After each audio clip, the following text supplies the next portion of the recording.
LG Manoj Sinha Jammu के नगरोटा इलाके में जम्बू चिड़ियाघर का दौरा किया। एलजी ने बजल्टा के माजीन में श्री वेंकटेश्वर स्वामी मंदिर, जम्मू के मजाफात में तिरुपति बालाजी मंदिर की तामीराती जगह का भी दौरा किया। उन्होंने बुनियादी सहूलियात की फराहमी का जायजा लिया और इस मौके पर एलजी ने मंदिर के अहाते में गुरुकुल और हेल्थ सेंटर की तामीर के लिए भी कहा।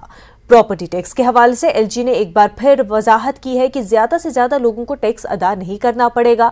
हम जम्मू कश्मीर के लोगों की फलाह बहबूद के लिए फिक्रमंद हैं। लगता है आपको कि जो जम्मू की जनता है उसने एक्सेप्ट किया है जो प्रॉपर्टी टैक्स इंपोज किया गया?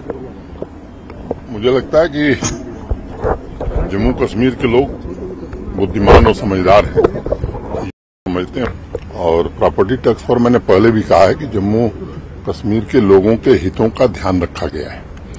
और मोटे तौर पर अगर मैं तुलना करता हूं तो एक तो ग्रामीण क्षेत्र में कोई टैक्स नहीं है, दूसरा अंबाला, शिमला और देहरादून से तो 1/10 से भी कम टैक्स यहां लगा है।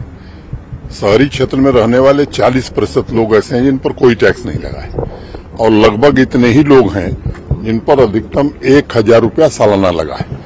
अगर मैं कमर्शियल प्रॉपर्टी की बात करूं तो कुल 1,01,000 कमर्शियल प्रॉपर्टीज हैं, जिसमें 40,000 प्रॉपर्टीज पर अधिकतम एक वर्ष में 700 रुपया लोगों को टैक्स देना होगा और 36,000 ऐसी प्रॉपर्टीज हैं जिन पर अधिकतम एक वर्ष में 2,000 रुपया टैक्स देना होगा। अब रेहड़ी वाला भी अगर जम्मू में रेहड़ी लगाता है तो कम से कम एक साल में 5,000 रुपये देता है। तो जम्मू कश्मीर के आम नागरिक के हितों की चिंता हमारे प्रशासन की सर्वोच्च प्राथमिकता है और हमने एक टोल फ्री नंबर भी जारी किया है, लोगों से सुझाव भी मांगा है।